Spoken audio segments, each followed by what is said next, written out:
எல்லாருக்கும் வணக்கங்க. இந்த வீடியோவை கிளிக் பண்ணி பார்க்குற எல்லா உள்ளங்களுக்கும் மனசார ரொம்ப நன்றிங்க. இன்னைக்கு ரொம்பவும் சிம்பிளான மெத்தடில் பீனட் பர்ஃபி இல்லைனா வேர்க்கடலை மிட்டாய் சொல்லுவாங்கங்க. அதுதான் செய்ய போகிறோம். இது செய்கிறது ரொம்பவும் சிம்பிளான மெத்தட் தான். இதுக்கு முன்னாடி நான் 2 வாட்டி செஞ்சுருக்கேங்க. அப்படி செய்யும் போது என்ன மிஸ்டேக் பண்ணேன், எப்படி பண்ணால் பர்ஃபெக்டாக வரும்ன்ற டிப்ஸ் எல்லாமே சொல்லியிருக்கேன். வீடியோ ஃபுல்லாக பாருங்க, கண்டிப்பாக புரியும். வாங்க இப்போ இது எப்படி பண்ணுறது பார்க்கலாம். வேர்க்கடலை பர்ஃபி செய்கிறதுக்காக நான் 100 கிராம் அளவுக்கு வேர்க்கடலை எடுத்திருக்கேங்க. இது 100 கிராம் அளவுக்கு வறுத்த வேர்க்கடலையாக இருந்தாலும் ஓகே, பச்சை வேர்க்கடலையாக இருந்தாலும் ஓகேங்க. நான் வறுத்த வேர்க்கடலை நம்ம கடையிலலாம் நார்மலாக வாங்கி சாப்பிடுவோம்லங்க, அந்த வேர்க்கடலை தான் எடுத்திருக்கேன். ஒருவேளை பச்சை வேர்க்கடலையாக இருந்தால் ஒரு பேனில் வறுத்து எடுத்துக்கலாங்க. இந்தமாரி வேர்க்கடலை பார்த்தீங்கன்னா இந்தமாரி வேர்க்கடலைலாம் இருக்கக்கூடாதுங்க. இந்தமாரி நம்ம சேர்த்துட்டோன்னா கசப்பு தன்மை கொடுக்க ஆரம்பிச்சிடும். அதனால அந்தமாரி வேர்க்கடலை இருந்தால் எடுத்து போட்டுருங்க அதை தனியாக. அவ்வளோதாங்க. இப்போ தோலை உரித்து எடுத்துக்கலாம். இது உரிக்கிறதுக்கு ஒரு 10லேருந்து 15 நிமிஷம் ஆகுங்க கண்டிப்பாக. அவ்வளோதாங்க. ஒரு மிக்ஸி ஜார் எடுத்துக்கிட்டேன், அதில் எல்லாமே சேர்த்துக்கலாம் வேர்க்கடலையை.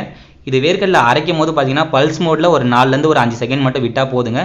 4லேருந்து ஒரு 5 செகண்ட் ஒரு 2 வாட்டி பல்ஸ் மோடு கொடுத்தா போதும், நல்லா அரைஞ்சு வந்துடுங்க. ரொம்ப நேரம் அரைக்காதீங்க. ரொம்ப நேரம் அரைச்சோன்னா ரொம்ப மாவாக வர ஆரம்பிச்சிடும். ரவலாம் இருக்குல்லங்க, அந்தமாரி பதத்தில் இருக்கணும். கையில் எடுத்தால் இந்தமாரி உதிரியாக இருக்குங்க அப்படியே.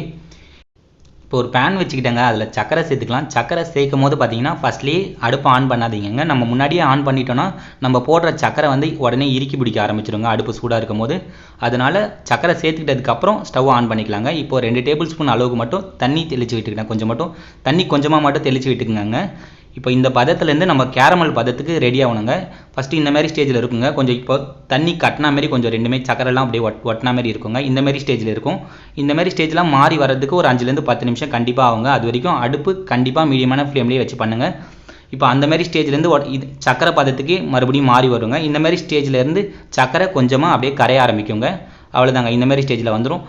இந்த மாதிரி ஸ்டேஜில் வந்துட்டதுக்கப்புறம் ரொம்பவும் முக்கியமான டிப்ஸுங்க. நம்ம ஃபஸ்ட்லேருந்து லாஸ்ட்டில் பண்ணுற வரைக்கும் அடுப்பு மீடியமான ஃப்ளேமில் தான் இருக்கணும்.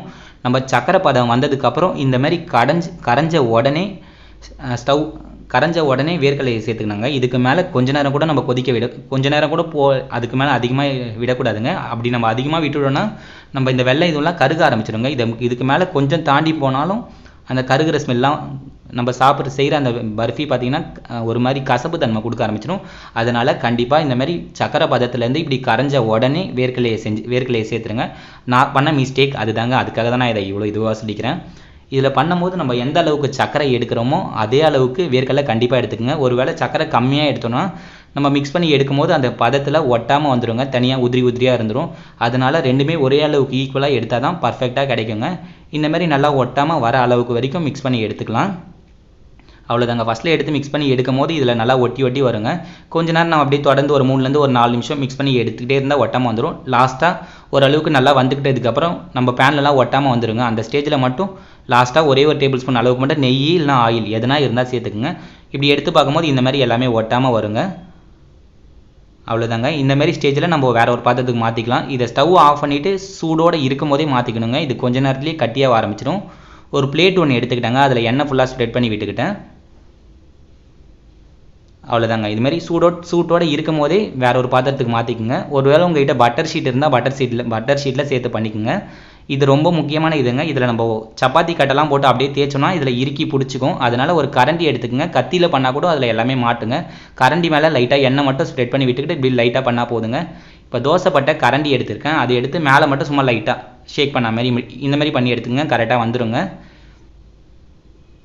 அவ்வளோதாங்க. இதேமாரி லாஸ்ட்டு கார்னர் வரைக்கும் கட் பண்ணி எடுத்துக்கலாங்க. சூட்டோடு இருக்கும்போதே இதெல்லாம் கண்டிப்பாக உடனே பண்ணிடணுங்க. அவ்வளோதாங்க. இப்போ நம்ம எந்த அளவுக்கு நம்மளுக்கு பீஸ் வேணுமோ அந்த அளவுக்கு பீஸ் மாதிரி போட்டு எடுத்துக்கலாம்.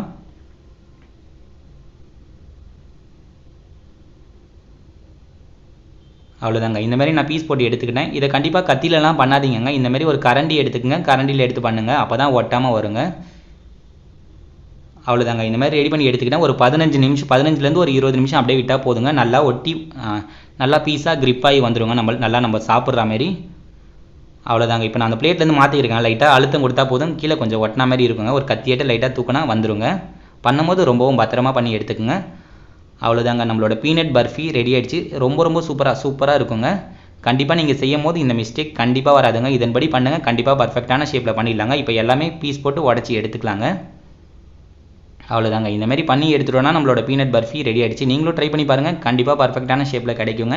இந்த வீடியோ பிடிச்சிருந்தா இந்த வீடியோக்கு லைக் கொடுத்து சப்ஸ்கிரைப் பண்ணிட்டு போங்க நண்பா. இந்த ரெசிபி நீங்கள் அப்படி ட்ரை பண்ணி பார்த்தீங்கன்னா உங்களோட ஃபீட்பேக்கையும் கமெண்ட்டில் சொல்லுங்கங்க, நானும் தெரிஞ்சுக்கிறேன். ரொம்ப ரொம்ப நன்றிங்க.